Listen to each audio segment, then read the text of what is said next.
نہیں جی، اصل میں آپ کے سوال کو صحیح معنوں میں سمجھ بھی نہیں پایا ہوں. میں آپ کو بتا دوں جی. جناب ایک اب آسان سی ایک بات ہے کہ جب آپ ایک نیچرل چیز ہے جو آپ کو ایک اماؤنٹ دیتی ہے اس کو آپ آرٹیفیشلی طور پر اتنا کر دیتے ہیں تو کیا اس میں کمپرومائز نہیں ہوتی چیزیں؟ نہیں جی، دیکھیں ایک تو پوری دنیا میں جی ایم او اور نان جی ایم او کی بحث بہت زیادہ، پر یہ وہ معاملہ نہیں ہے. ہاں یہاں ہم اپنے مویشیوں کو جینیٹکلی جو امپروو کرتے ہیں اس میں ایسا ہوتا ہے کہ جو ان کی بلڈ لائن ہے اس کو بہتر کیا جاتا ہے.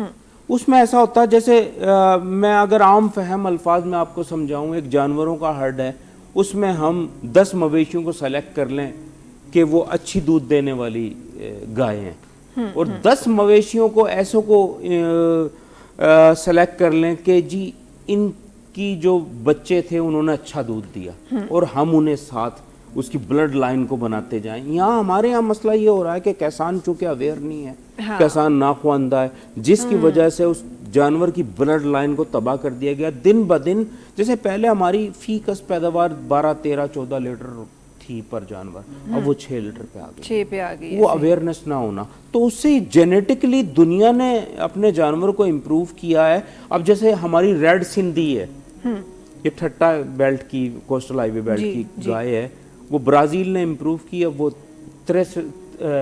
30 لیٹر روزانہ دودھ دے رہی ہے برازیل میں. پاکستان میں کتنا دے رہی ہے؟ 5 سے 6 لیٹر. آخر کو کیوں؟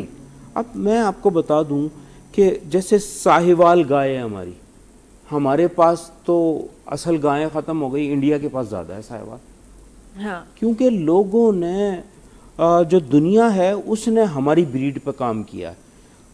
ہمیں بیف بریڈ اور ڈیری بریڈ دونوں پہ کام کرنا چاہیے کہ ہمیں زیادہ سے زیادہ گوشت حاصل ہو، زیادہ سے زیادہ دودھ حاصل ہو، اور ہم دودھ کی قیمتیں نہ بڑھائیں، ہم اپنے جانور کی پیداوار بڑھائیں. اسے ٹیکنیکل لوگ زیادہ بہتر انداز میں ڈیفائن کر سکتے ہیں، نہ کہ ایک کسان. تو اگر جیسے ہماری پیداوار بڑھ جائے گی نا فیکس، تو ہمیں قیمتیں بڑھانی نہیں پڑیں گی. ٹھیک ہے، چلے ہم ٹیکنیکل لوگوں کی باتیں ذرا سائڈ پہ کر کے ہم ذرا کسانوں کی باتیں کرتے ہیں. اور جب آپ کسانوں کی بات کر رہے تھے اور آپ کہتے کہ ہمارا جو کسان ہے وہ اویئر نہیں ہے، یہ کیا کس کی غلطی ہے پھر؟ یہ ذرا مجھے یہ بتائیں، آپ ایک ایسوسیشن کے پریزیڈنٹ ہیں، یہ کس کی غلطی ہے کہ ہمارا کسان اویئر نہیں ہے اور اس کا نقصان نہ صرف کسان کو ہو رہا ہے، نہ صرف کسان کی ظاہر اس ارننگ میں ہو رہا ہے یا اس ایسوسیشن میں ہو رہا ہے، بلکہ ہمارا پاکستان کو نقصان ہو رہا ہے؟ یقیناً جی، دیکھیں میں آپ کو ایک بات بتاؤں، ترقی لانے کے لیے سب سے زیادہ جو اہم ہے وہ ہے اپنے کسان کو ایجوکیٹ کرنا. وہ ساری ہماری اکیڈمیا کی ذمہ داری ہے. اور یقینی طور پہ اب جیسے کہ میں یہ چاہتا ہوں میرے بچے تعلیم حاصل کریں. ہم کہتے ہیں کہ ہماری جو بھینس کالونی وہ سب سے بڑی درسگاہ ہے، ہمیں وہاں کیمپس چاہیے، اپنی زرعی یونیورسٹیز کے، اپنی ویٹنری یونیورسٹیز کے. اس کے لیے ہم بارہا حکومت کو لکھتے بھی ہیں اور سوال بھی کرتے ہیں. اب جیسا کہ میں آپ کو بتاؤں، ہم یہ چاہتے ہیں کہ اعلیٰ پروڈکٹس، جیسے آپ نے سلمان فوڈز کا ذکر کیا، سلمان فوڈز میرے دوست ہیں بہت اچھے، سرفراز احمد خان، اعلیٰ ترین پروڈکٹ شہر کو، پاکستان بھر کے لوگوں کو فراہم کرتے ہیں. اور یقینی طور پہ ہمیں اپنی لوکل پروڈکٹس کو، پاکستانی کمپنیز کو سپورٹ کرنا چاہیے. ہم یہ چاہتے ہیں کہ جیسے کہ اب میں نے ذکر کیا، ہم بیچ سے مڈل مین کو ہٹانا چاہتے ہیں.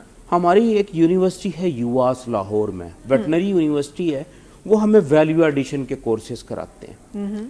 انہوں نے ہمیں مسلسل ویلیو ایڈیشن کے کورسز کرائے ہیں، جیسے چیز، فلیورڈ ملک، پیکجڈ ملک اور دیگر تمام ٹریننگز کرائی ہیں. اور اسی طرح آرٹیفیشل انسیمینیشن ہے، جیسے اچھی بریڈ لینے کے لیے، فارم مینجمنٹ ہے، کاف ریئرنگ ہے، دیگر یہ تمام ٹریننگز ہماری یونیورسٹیز کی ذمہ داری ہیں. صرف یواس ادا کر رہا ہے یہ ذمہ داری. باقی یونیورسٹی جیسے سندھ میں ہماری ٹنڈو جام ہے، ہماری بلوچستان میں لسبیلا یونیورسٹی ہے، ہماری خیبر پختونخوا میں گومل یونیورسٹی ہے، اسلام آباد میں ایرڈ ہے، اور بہت ساری یونیورسٹیز ہیں. ان سب کو چھوٹے شارٹ کورسز ڈیزائن کرنے چاہیے. انہیں کسانوں کے ساتھ ساتھ عام لوگوں کو بھی ٹریننگز دینی چاہیے. ہم چیز کی بہت بڑی مارکیٹ کھڑی کر سکتے ہیں، کیونکہ دودھ تو ہمارے پاس بہت ہے نا، پر اسے مارکیٹ نہیں مل رہی، بیچ میں مڈل مین ہے، ہمارا ایکسیس نہیں ہو رہا. تو ہم چیز کی مارکیٹ، کیونکہ ڈیوٹیز اور ٹیکسز لگنے کے بعد امپورٹڈ چیز آنا اب یقینی طور پہ مہنگا ہو گیا. بہت مہنگا ہو گیا. لوکل مارکیٹ کو ڈیولپ کرنے کے لیے, اسے کھڑا کرنے کے لیے ہماری جتنی جو مشینری بناتی چھوٹی, ہم ہوم میڈ چیز میکنگ کی ایک انڈسٹری کھڑی کر سکتے ہیں اگر ہمارے ادارے ہم سے مل کے کام کریں. کل کراچی یونیورسٹی میں میں نے یہی سوال کیا.